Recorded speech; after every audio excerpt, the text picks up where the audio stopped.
Bismillahirrahmanirrahim. Assalamualaikum warahmatullahi wabarakatuh. Alhamdulillah. Segala puji bagi Allah yang Maha Pengasih lagi Maha Penyayang. Shalawat dan salam semoga tercurah kepada Nabi Muhammad sallallahu alaihi wasallam beserta keluarga, sahabat dan umatnya yang setia mengikuti sunnah beliau hingga akhir zaman. Jangan lupa selalu like, komen dan subscribe video ini. Semoga Allah selalu memudahkan langkah kita menuju hidup yang penuh berkah. Amin. Saudaraku yang dirahmati Allah, pada kesempatan kali ini, izinkan saya untuk berbicara mengenai sebuah tema yang sangat penting dalam kehidupan umat Islam, yaitu tentang keistimewaan mu'alaf. Mu'alaf adalah orang yang baru saja memeluk agama Islam. Seseorang yang sebelumnya belum mengenal Islam, dan setelah melalui proses pemahaman, akhirnya memutuskan untuk menerima Islam sebagai agama dan petunjuk hidupnya. Keistimewaan pertama diterima dengan penuh kasih sayang. Mu'alaf memiliki kedudukan yang sangat mulia dalam Islam. Islam adalah agama yang penuh kasih sayang dan rahmat, baik untuk orang yang lahir sebagai Muslim maupun untuk mereka yang baru memeluk agama Islam. Dalam Al-Quran, Allah Subhanahu wa Ta'ala berfirman, dan apabila seorang di antara mereka mendapatkan petunjuk, maka berbahagialah mereka. Quran Surat At-Tahrim ayat 8. Dengan menerima Islam, seorang mu'alaf telah mendapatkan petunjuk yang benar. Allah membuka pintu hidayahnya bagi mereka. Dan ini adalah suatu nikmat yang sangat besar. Mereka diterima oleh umat Islam tanpa melihat masa lalu mereka.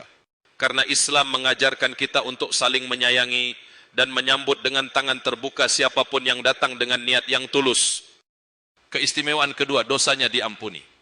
Ketika seseorang memeluk agama Islam dengan niat yang ikhlas, maka semua dosa yang pernah dilakukannya akan diampuni oleh Allah Subhanahu wa Ta'ala. Dalam hadis Rasulullah sallallahu alaihi wasallam, beliau bersabda, barang siapa yang memeluk Islam, maka dosanya yang telah lalu akan diampuni. Hadis riwayat Muslim. Ini adalah kabar gembira bagi setiap mu'alaf. Mereka memulai kehidupan baru dengan bersih, tanpa membawa dosa-dosa masa lalu. Ini adalah kesempatan besar untuk memperbaiki diri dan beramal baik di jalan Allah. Keistimewaan ketiga, mendapatkan kehormatan dan posisi yang setara.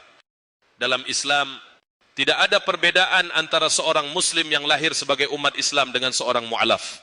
Keduanya memiliki hak dan kewajiban yang sama di hadapan Allah Subhanahu wa Ta'ala. Semua umat Islam, baik yang lama maupun yang baru memeluk Islam, dihormati dan diperlakukan dengan adil.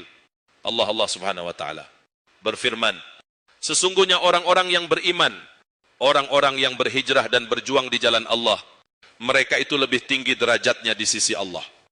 Quran Surat At-Taubah ayat 20. Keputusan seorang mu'alaf untuk memeluk Islam adalah sebuah langkah besar dan mereka diberi tempat yang terhormat di dalam Islam. Tidak ada perbedaan antara mereka dengan umat Islam lainnya, kecuali dalam ketakwaan mereka kepada Allah. Keistimewaan keempat, diberikan kekuatan untuk berubah menjadi lebih baik. Islam memberikan banyak kesempatan bagi setiap individu untuk berubah menjadi pribadi yang lebih baik. Seorang mu'alaf diberikan kekuatan dan bimbingan dari Allah Subhanahu wa Ta'ala untuk meninggalkan kebiasaan buruk dan memperbaiki akhlak mereka. Hal ini merupakan bagian dari rahmat Allah yang tidak terbatas, yang memberikan kesempatan kedua bagi setiap hambanya untuk memperbaiki diri. Dalam Al-Quran Allah berfirman, sesungguhnya Allah tidak akan mengubah keadaan suatu kaum hingga mereka mengubah keadaan yang ada pada diri mereka sendiri. Quran Surat Ar-Ra'd ayat 9. Proses perubahan ini tentunya bukan hal yang mudah. Namun dengan ketulusan hati dan bimbingan dari sesama umat Islam, seorang mu'alaf akan dapat menjalani perjalanan spiritualnya dengan penuh keikhlasan dan kesabaran. Keistimewaan kelima, mendapatkan doa dan dukungan dari sesama Muslim. Saudaraku, kita sebagai umat Islam memiliki kewajiban untuk mendukung mu'alaf dalam perjalanan spiritual mereka. Rasulullah sallallahu alaihi wasallam bersabda, barang siapa yang menunjukkan kebaikan kepada orang lain, maka dia akan mendapatkan pahala seperti orang yang melakukannya. Hadis riwayat Muslim. Sebagai saudara seiman, kita seharusnya mendukung mu'alaf dengan doa, bimbingan, dan kasih sayang. Dukungan ini sangat penting untuk membantu mereka menyesuaikan diri dengan lingkungan baru, memahami ajaran Islam, dan menjalani hidup sebagai Muslim yang baik. Saudaraku yang dirahmati Allah, mu'alaf adalah orang-orang yang Allah pilih untuk menerima hidayahnya. Mereka memiliki kedudukan yang sangat istimewa dalam Islam. Dan kita sebagai umat Islam wajib mendukung mereka dengan penuh kasih sayang, memberikan bimbingan, serta memperlakukan mereka dengan hormat dan adil.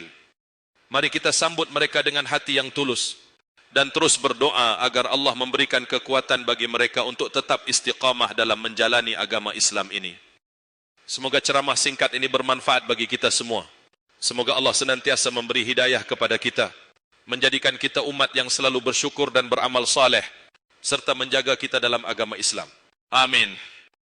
Wassalamualaikum warahmatullahi wabarakatuh.